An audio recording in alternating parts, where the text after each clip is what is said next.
Hello, बच्चों. Let's read the question. The question says, why should we accept the constitution made by the Constituent Assembly more than 50 years ago? Question में हमसे पूछा गया है कि constitution जो कि कॉन्स्टिट्यूंट असेंबली ने बनाया था 50 साल से ज़्यादा पहले, उसको क्यों हम लोग जो है एक्सेप्ट करें, उसके बारे में हमें आंसर बताना है. Let's read about the answer.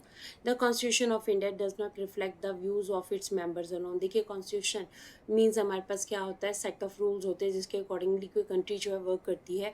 अब जो कॉन्स्टिट्यूशन ऑफ इंडिया का है, ये किसी भी जो मेंबर, ये सिर्फ मेंबर्स को व्यूज़ को ही रिफ्लेक्ट नहीं करता है. It expresses the broad consensus of its time. अपने टाइम का ये बहुत बड़ा जो है कॉन्सेप्ट था, कंसेंस जो है उसको शो करता है. Many countries of the world have had to rewrite their constitution because the basic rules were not accepted to all major social groups और पोलिटिकल पार्टीज. देखिए, बहुत सारी कंट्रीज ऐसी हैं कि जिन्होंने संविधान बनाया, संविधान बनाने के बाद उनको दोबारा से उस संविधान को लिखना पड़ा. क्यों? क्योंकि वहाँ के जो लोग थे, कुछ सोशल ग्रुप्स या पोलिटिकल पार्टीज़ को कॉन्स्टिट्यूशन बिल्कुल भी अच्छा जो है वो नहीं लगा. इस वजह से जो काफ़ी कंट्रीज हैं जहाँ पे कॉन्स्टिट्यूशन को जो है वो रीराइट किया गया again and again. So the second reason जो है हमारे पास क्या था. पहला रीज़न तो हमारे पास यही था कि जो कॉन्स्टिट्यूशन है वो हमारे सिर्फ मेंबर्स के व्यूज़ को नहीं बता रहा, वो पूरे ऑल ओवर इंडिया के उस टाइम के ऊपर जो व्यूज़ थे लोगों के, उसको भी एक्सप्रेस कर रहा है.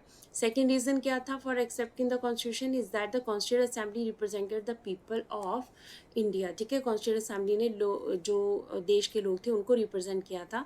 Constituent assembly was elected by the members of the existing provincial legislature. देखिए, कॉन्स्टिट्यूंट असेंबली के जो मेंबर थे उस टाइम के ऊपर, जो प्रोविंशियल लेजिस्लेचर के एग्जिस्टेड मेंबर्स थे, उन्होंने इनको इलेक्ट किया था.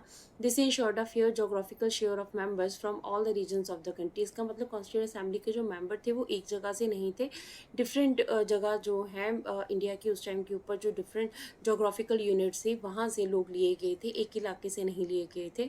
सो finally the manner in which the constituent assembly work gives sanctity to the constitution. देखिए, इसके साथ कॉन्स्टिट्यूंट असेंबली का जो वर्किंग है, जो कॉन्स्टिट्यूशन के लिए उन्होंने वर्क किया है, वो भी हमें उसका जो मैनर है, जो तरीका है, वो भी हमें क्या दिखाता है, वो ये बताता है कॉन्स्टिट्यूंट असेंबली जो है वो प्रॉपरली उसने वर्क किया. The constituent assembly work in a systematic, open and consensual manner. ठीक है, तो इस कॉन्स्टिट्यूंट असेंबली ने क्या किया था, सिस्टमैटिक रूप में काम किया था, अपना प्रॉपरली जो है सिस्टम बनाकर प्रॉपर प्लानिंग के साथ, और इसमें जो भी वर्क हुआ वो सारा ओपन था.